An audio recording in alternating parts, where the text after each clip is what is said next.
With the successful ratification of the transit agreement, we look forward to a new era of interstellar cooperation. She was unconscious before she finished the insult, which meant she never got to hear how it ended.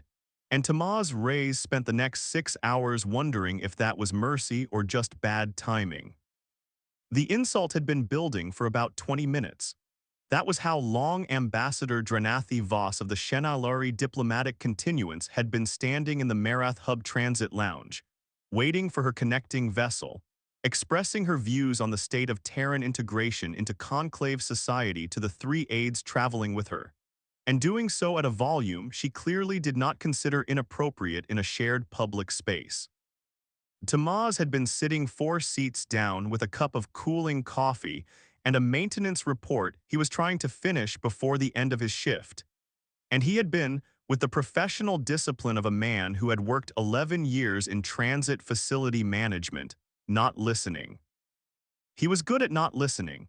It was a skill you developed when the job put you in rooms with important beings having important conversations that were not your conversations. You learned to create a kind of interior distance from the ambient sound of the world, to let it wash past while you focused on the thing in front of you. In this case, a maintenance report about a ventilation irregularity in Corridor 7 that he had been trying to finish for 3 days. What broke through the interior distance was not the content of what she was saying. It was the particular register of the saying, that specific quality of voice that meant someone believed with complete confidence that they were among people who agreed with them. The fundamental problem with Terran integration, Ambassador Voss was saying, in Shenalari formal speech that the lounge's ambient translation rendered with crisp neutrality, is that you cannot accelerate the evolution of a species through policy. The Terrans are what they are. Industrious, certainly, persistent, occasionally useful in the way that a well-trained animal is useful, but the cognitive architecture simply does not. And then she stopped speaking and fell. Not gradually, not with warnings. She was mid-sentence, and then she was not, and then she was on the floor of the transit lounge with her 3 aides making the Shenalari sound that the ambient translation rendered as crisis alert, and Tamaz Reyes was already moving before he had made a conscious decision to move.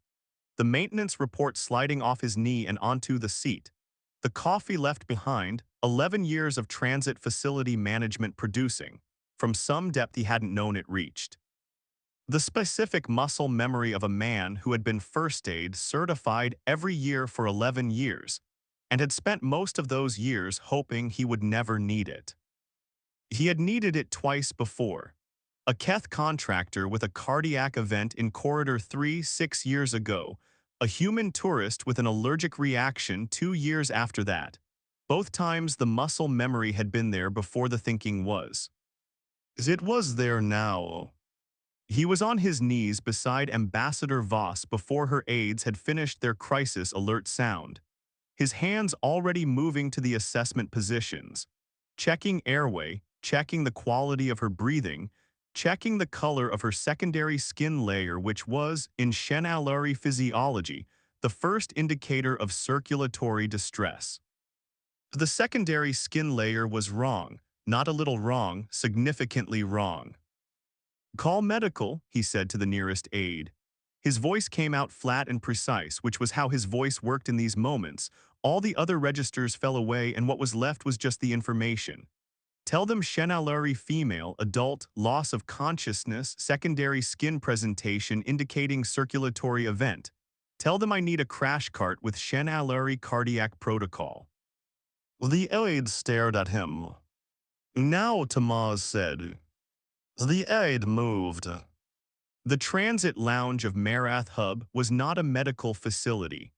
This was a fact Tamaz was acutely aware of for the next 4 minutes and 30 seconds, which was how long it took the medical team to arrive, and which was the longest 4 minutes and 30 seconds he had experienced in recent memory. He knew what he could do and he knew what he couldn't do, and he stayed entirely within the first category. He maintained the airway. He monitored the breathing rate. He tracked the secondary skin presentation and called updates to the aide who was relaying them to the incoming medical team via comm.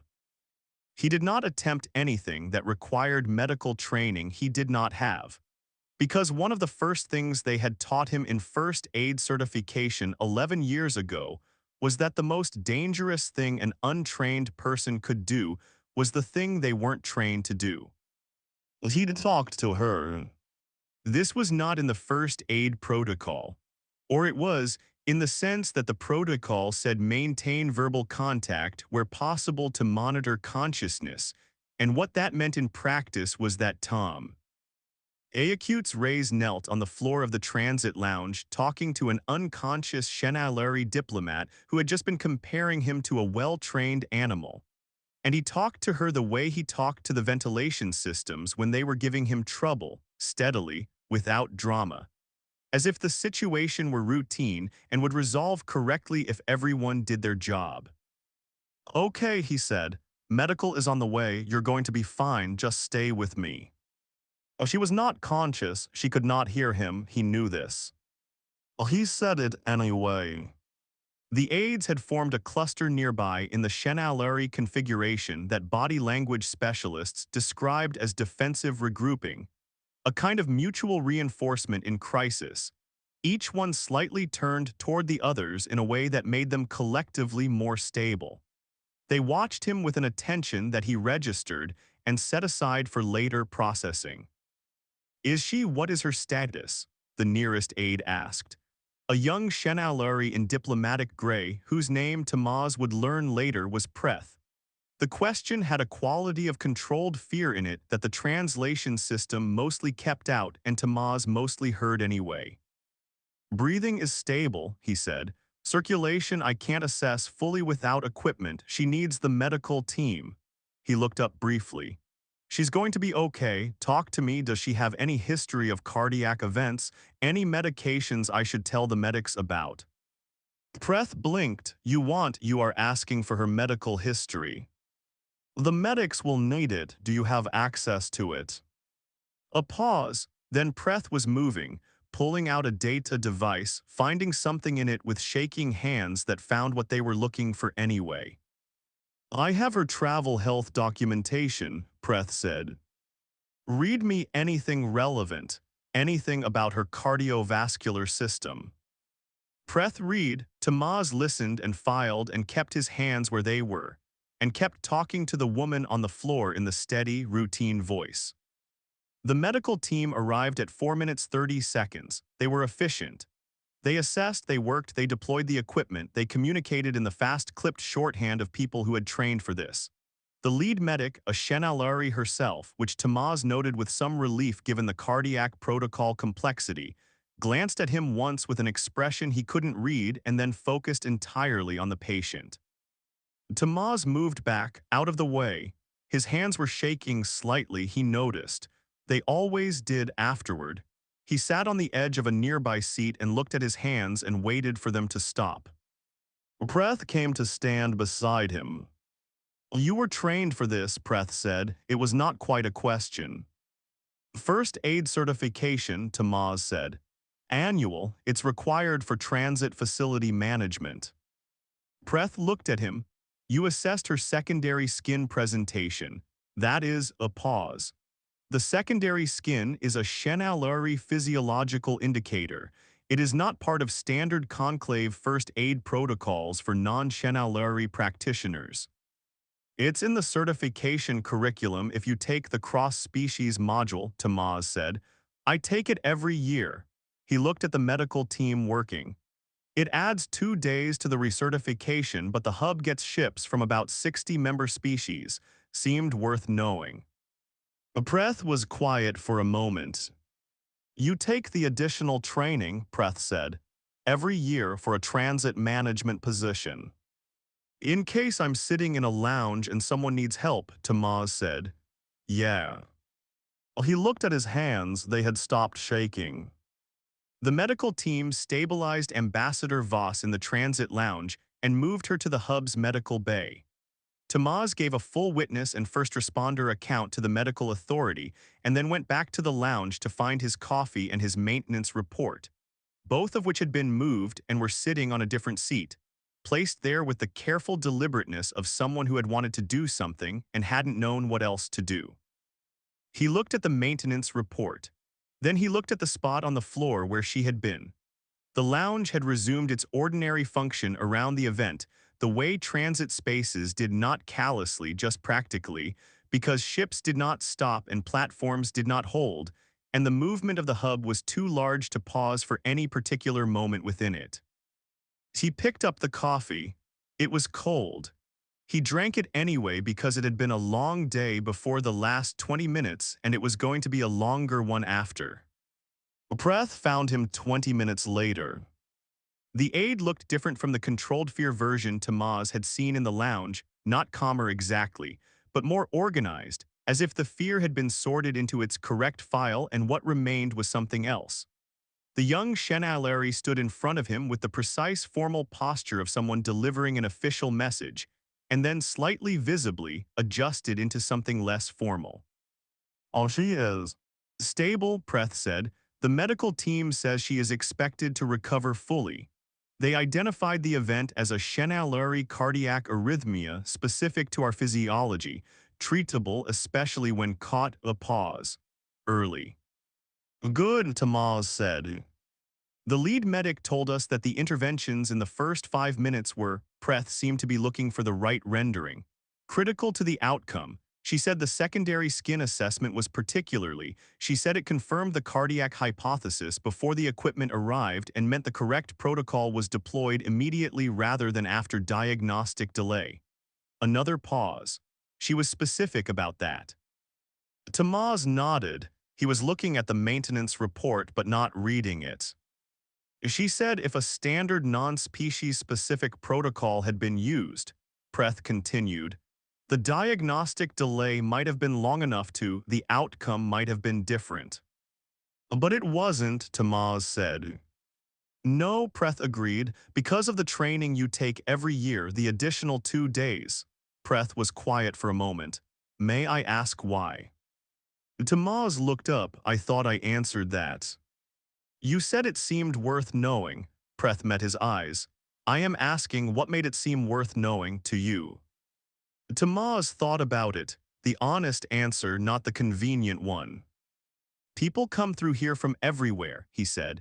Every species, every background. They're in transit, which means they're between places, not home, not where they're going. If something goes wrong in that space, in my facility, I'm often the first person there. He looked at the maintenance report, the Corridor 7 ventilation irregularity he had been trying to finish before. I want to know what I'm looking at when I get there, for whoever's there. For whoever's there, Preth repeated. Oh yeah. Including Shenalari diplomats who have been speaking unkindly about your species. Tamaz looked at him. The aide's expression was careful, monitoring something. I didn't catch all of it, Tamaz said, which was true as far as it went. Preth was quiet, then with a precision that had something painful in it. I heard all of what was said. I have been her aide for 3 years and I am familiar with her views on certain species. Okay, Tamaz said. And I said to you. She needed help, Tamaz said. That's the whole thing, that's the complete list of relevant information. Preth looked at him for a long moment. The Shenalari emotional register was subtle by species standards, less visible than human expression, more layered in the secondary cues, but Tamaz had been around enough Shenalari in 11 years that he could usually find the signal in the subtlety. What he found in Preth's face at that moment was something that might, in the correct framing, be called complicated. I should return to the medical bay, Preth said.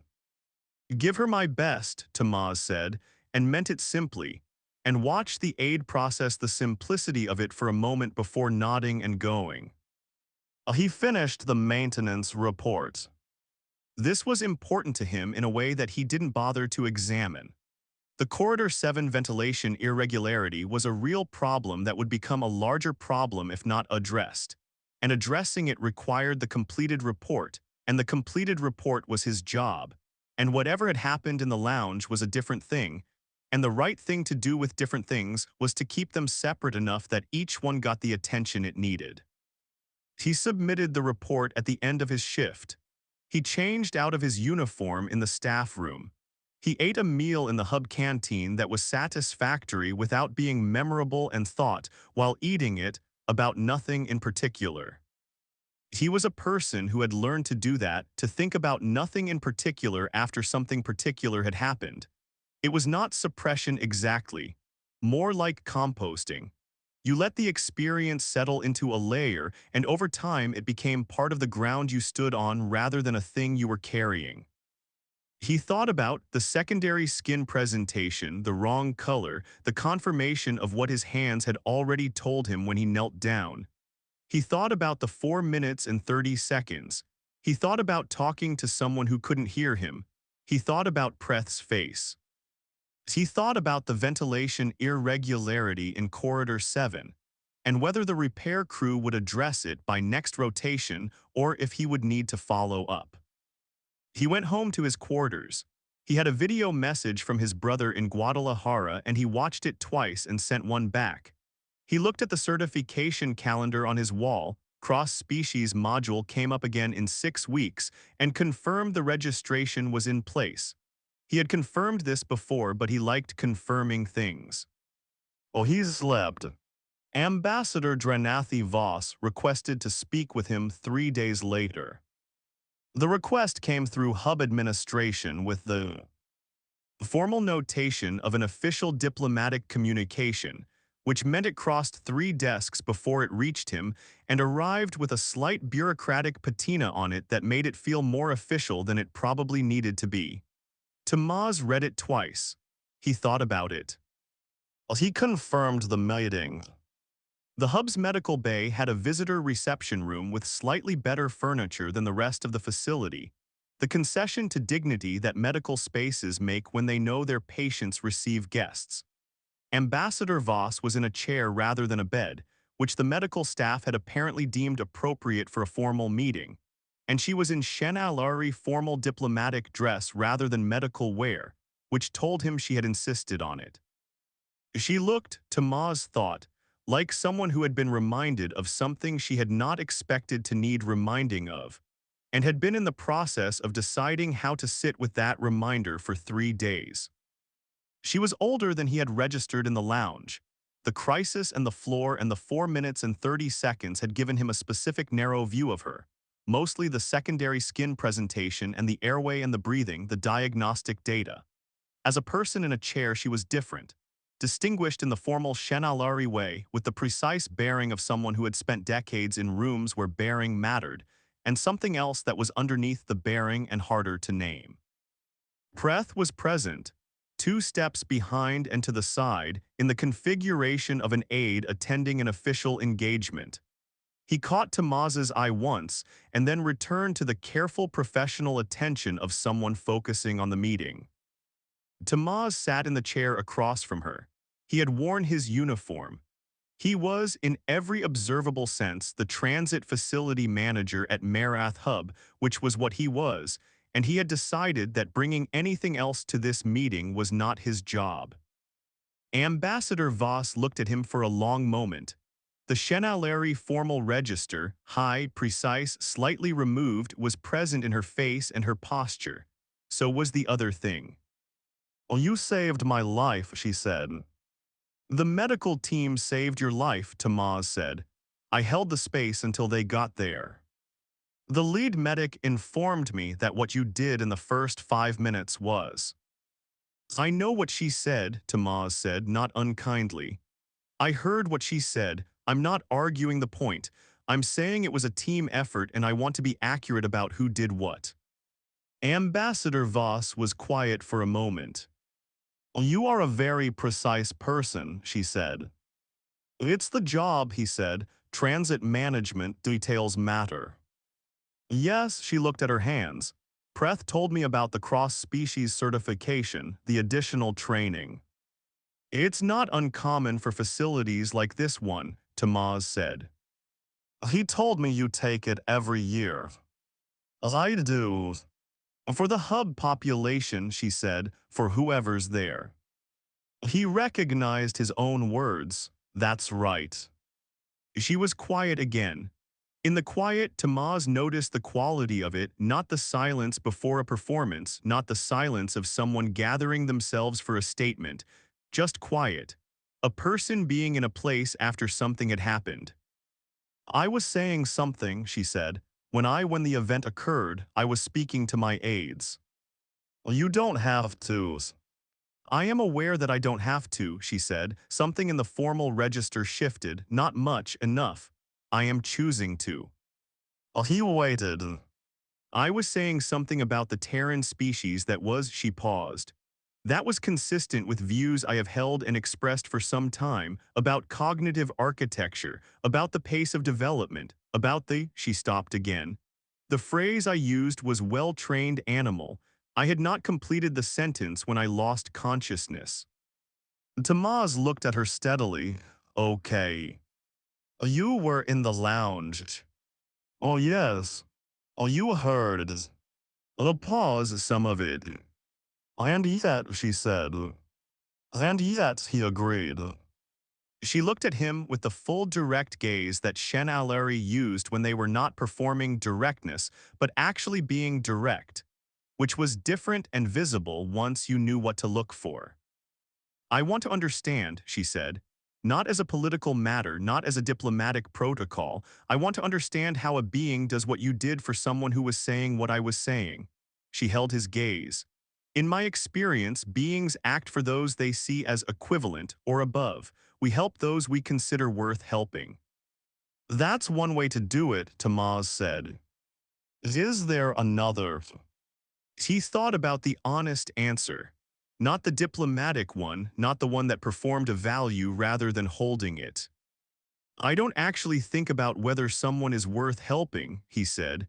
When someone needs help, that question doesn't come up. She waited. I was sitting in a lounge, he said. You fell. There was a thing I could do to help. I did it. The thinking about it comes after, not during. During it's just the sequence. The see of what needs to happen next. But the thinking comes after, she said. And what does the thinking say? He sat with this for a moment, the honest answer. The thinking says she needed help, he said. The thinking says the help was there to give. The thinking says that whether she would have helped me in the same situation is a separate question from whether she needed help and I could provide it. He looked at her steadily. Those two questions are related in some frameworks. In mine, they're separate. Ambassador Voss was very still. Preth, 2 steps behind her, was looking at the window in the careful way of someone paying attention to something they were pretending not to pay attention to. In your framework, she said slowly, need and worthiness are separate categories. Need is the only category that matters in the moment, Tamaz said. Worthiness is something else. Maybe it matters somewhere, not in the 4 minutes and 30 seconds. She was quiet for a long time, long enough that he wondered if the meeting was over and she simply hadn't indicated it yet. I have a question, she said. It is not a diplomatic question. I would like an honest answer rather than a politic one. Okay. What were you thinking, she said, while you were on the floor beside me? What was in your mind? He thought about it, the actual answer. Secondary skin presentation, he said. Airway, breathing rate, the protocol sequence. Whether the aid was going to be fast enough on the comm, whether I was reading the secondary skin correctly or if I was misidentifying that one I had about half a second on where I was genuinely uncertain. He paused. And I was talking to you, telling you the medical team was coming and you were going to be fine. I know you couldn't hear me, I did it anyway. Why? Well, he thought about it. Because if I'd been the one on the floor, he said, I'd want someone talking to me, even if I couldn't hear them, even if the voice wasn't, he stopped. Because the alternative is silence and silence is worse. She looked at him for a long moment and said nothing. That's all, he said, that's the whole list. He left the meeting after another half-hour of conversation that was, on her end, the careful deconstruction of an assumption she had held for a long time, and on his end, the honest answering of questions from someone genuinely trying to understand something they'd gotten wrong. He did not make it easy for her. He was not unkind. But he did not perform the graciousness that would have given her an easier path to absolution, because that was not what was being asked for, and it would have been, in the precise sense of the word, inaccurate. He walked back through the hub. The morning rotation was beginning to pick up, ships docking and departing, the transit lounge filling and clearing in the rhythmic way of a facility that never truly stopped. He walked past the spot where she had fallen. Someone had cleaned the floor, which was expected. The lounge had no memory of it, which was also expected. Transit spaces did not hold the events that happened in them. All he did. He went to his office and found 3 messages waiting and a follow-up query about the Corridor 7 ventilation work and a scheduling conflict in the Platform 4 maintenance rotation. He addressed them in order of operational urgency, which was the correct order. At approximately the 4th hour of his shift, Preth appeared at his office door. Tamaz looked up. "Is she all right?" "She is well," Preth said. "Recovering. She asked me to. She wanted me to speak with you." He came into the office and stopped a correct professional distance from the desk, which was not quite the distance of a formal diplomatic aide and not quite the distance of a person visiting. Somewhere between. "I owe you an apology." "Oh, you?" "I was present," Preth said, "for everything she said in the lounge. I did not correct her. I am her aide, and I have not in 3 years corrected her when her views on certain species were expressed in that way." He held Tamaz's gaze. "This is not the first time she has spoken about Terrans in those terms in my presence. It is the first time I understood clearly what those terms meant." Tamaz looked at him. "What changed?" "You were 4 seats away," Preth said. "And she was, and you," he stopped, collected himself in the Chenalerie way, the small reconfiguration that amounted to a breath. "I watched you move. Before I had understood what was happening, you were already there, and he looked at the window. I was afraid to touch her, not because I did not care, because I did not know what to do, and the not knowing made me still. You were not still." "You did exactly what I asked you to do," Tamaz said. "The communication, the medical history, that mattered." "You told me what to do," Preth said. "You directed me, while you were also assessing her and talking to her, and," he looked back at two. "Moss, how do you do that? Multiple things at once in a crisis." "Training," Tamaz said. "Time. The first time I had to use the certification, I was barely functional. The training is so you can do the sequence without the thinking getting in the way." You have done this before." Twice before this. "And each time you take the recertification." "Each time I take the recertification," Tamaz said. "And each time I find out what I didn't know last time." Preth was quiet for a moment. Then, "I am going to take the training." Tamaz looked at him. "The cross-species first aid certification," Preth said. "The full curriculum. I travel with the ambassador, and I have been in this work for 3 years, and I have no capacity to act in the way that you acted." He met Tamaz's eyes. "I would like to know what I am looking at when I get there." Tamaz heard his own words again. He sat with them for a moment. "The module runs about 4 days for the full cross-species version," he said. "Marath Hub runs it quarterly. Next one is in 6 weeks." "I will register," Preth said. "I'll send you the contact for the certification authority," Tamaz said. "They can arrange it through the diplomatic schedule." "Thank you," Preth paused at the door, then he turned back. She is not a person who says certain things easily. She said to tell you," she said. He seemed to be deciding whether to deliver the exact words or a version of them. She said, "Tell him what I was saying when I fell is not what I think now." She said to say it exactly. He met Tamaz's eyes. "I am saying it exactly." Tamaz nodded. "Tell her," he said, "that I know." Preth inclined his head in the Chenalerie formal acknowledgement and went. Tamaz sat in his office for a while after Preth left. He looked at the certification calendar. 6 weeks to the next cross-species module. He made a note to confirm the registration again, which he had already confirmed, because he liked confirming things and because it was the kind of task that was satisfying in the specific way of something that was small and correct and entirely in your control. He thought about what she had said. Tell him what I was saying when I fell is not what I think now, the weight of it. Not delivered to him directly, which would have been easier for both of them, but sent through Preth with the instruction to say it exactly, which was not easy and was therefore, he thought, more honest than the direct version might have been. He thought about the 4 minutes and 30 seconds. He thought about talking to someone who couldn't hear him and why he had done it and whether the reason he'd given her, because silence is worse, was the whole reason or just the part of it that was easy to say. He pulled out his certification file and looked at the cross-species module curriculum. He had taken it 9 times. He knew most of it extremely well. But each time through it, he found something he had noted the previous year and understood differently now, a context that had shifted, a case study that meant something new after more time, a protocol step whose logic he finally fully grasped. This year he would understand the secondary skin assessment differently. He already knew that, sitting in his office 4 days after the event. He would read the curriculum note about Shenalari cardiac indicators and it would not be a clinical notation anymore. It would have her face attached to it. The wrong color of the skin, the confirmation, the moment of uncertainty where he wasn't sure he was reading it right.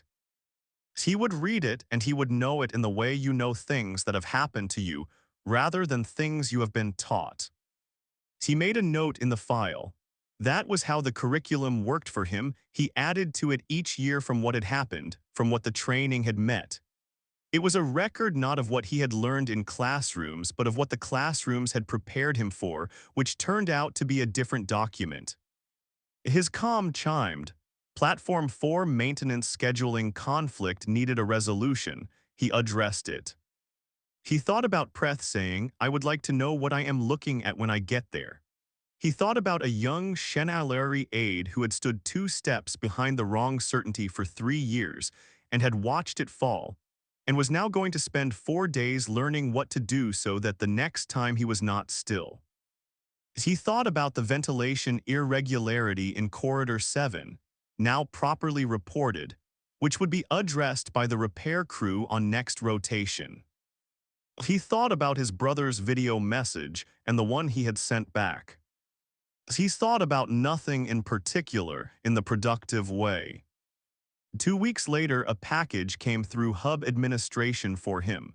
Official diplomatic notation, Shenalari continuance seal, flagged as personal correspondence. Inside was a small thing, a Shenalari memory vessel, the hand-sized kind carved from pale gray stone use.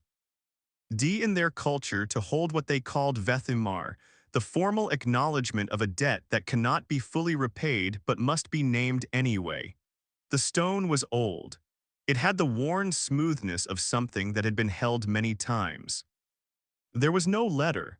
There was a notation in formal Shenalari script that Tamaz took to the Hub's translation desk, because he did not read Shenalari formally and he wanted to know exactly what it said.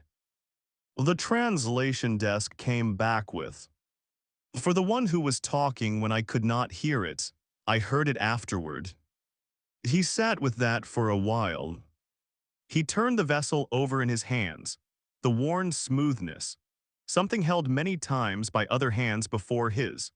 A thing with history in it that was now in his hands, in his office, in the hub at the edge of the Teshan shipping corridor where ships came through all day from 60 member species, and the maintenance reports waited, and the certification calendar marked 6 weeks to the next module. He put the vessel on his desk, next to the certification calendar. He looked at the 2 things beside each other. Then he went back to work, because there was work to do and he was the person whose job it was to do it, and the doing of it was how he understood, in the clearest language available to him, what he thought the world should be. The cross-species module ran its next session 6 weeks later, as scheduled.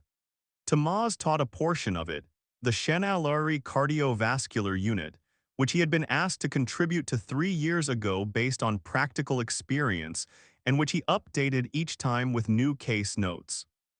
This year he added a case. He described it clinically as case studies were described. The presenting condition, the assessment sequence, the secondary skin presentation, the 4-minute 30-second timeline, the protocol deployed, the outcome. He did not include the context of the lounge or the conversation in the 20 minutes before or the things that had happened in the 2 weeks after. The case study was about the medicine. The context was something else. A Preth was in the room. Tamaz saw him in the third row, in the mixed group of transit workers and diplomatic staff and medical aides who came through the certification program. Preth was listening with the focused, thorough attention of someone who was going to know this material because it mattered and who had already decided that before the session started. He caught Tamaz's eye once, briefly, then returned his attention to the curriculum. Tamaz continued the case study. The room was quiet in the particular way of people learning something they understood from the inside, was not theoretical. When the session was over and the participants were filing out, Preth stopped at the front of the room. The case, he said, in the study. Oh yes, Tamaz said. You used it to teach. It was useful, Tamaz said. Cases are how you learn what the training is for. Preth looked at him, something in his face that was the complicated thing Tamaz had seen in the medical bay 3 weeks ago, now with something resolved in it. She is speaking at the Conclave Integration Committee next month, Preth said, on the topic of Terran integration policy. Tamaz looked at him. I do not know what she will say, Preth said carefully. I have been her aide for 3 years and I am not certain I can predict it anymore. He paused. I think that is the first time I have been uncertain about it. I find I prefer the uncertainty to the certainty I had before. What were you certain about before? Tamaz asked. Preth was quiet for a moment. That she was right, he said, in the way that people are right when they are very confident for a long time. I had heard the arguments so often they had become the ground I stood on rather than something I was choosing to believe. And now I am choosing, Preth said. That is different, it is less comfortable. He met Tamaz's eyes. I think less comfortable is correct. Tamaz thought about the certification calendar, the confirmation he made every year, the case file he added to every year with what had happened since the last time. A less comfortable usually means you're paying attention, he said. Preth inclined his head, not the formal diplomatic acknowledgement, something more personal than that without a name for it in the protocols. He left. Tamaz packed up the curriculum materials. He updated the case file, new session, new notes, Preth's presence, the description of the room's particular quiet. He would read it next year and understand something in it differently. He picked up the memory vessel from where he'd set it while teaching, the worn stone. He thought about her saying, I heard it afterward. He thought about talking to someone who couldn't hear him, and the reason he'd given, because silence is worse, and the part he hadn't said, which was that you talk to people who can't hear you because the alternative is to decide that hearing requires something in return, and once you've made that decision, you've already decided something about who is worth the words. He believed everyone was worth the words. He didn't know when he had learned this. He thought it might have been gradual, the way the curriculum built year on year, each case adding something to the ground he stood on, until the ground was made of what he had seen and what he had done and what had happened when he got there with the training, and you couldn't separate the belief from the accumulated weight of all those instances. He put the vessel in his bag. He went back to work. The Corridor 7 ventilation irregularity had been addressed, the repair held, the certification was confirmed, the Platform 4 scheduling conflict had resolved. Small things correctly done. The ground kept building. If you've been here for this whole story, all the way to the ground that builds, then you already know that this isn't really about who's primitive and who isn't. It's about someone who decided a long time ago in a first aid classroom to learn what they're looking at when they get there. For whoever's there, that's it. That's the whole of it. If that landed somewhere in your chest that you want to come back to, subscribe. We make one of these every week for exactly the kind of person who stays until the last sentence. Thank you for being here. We'll see you in the next one.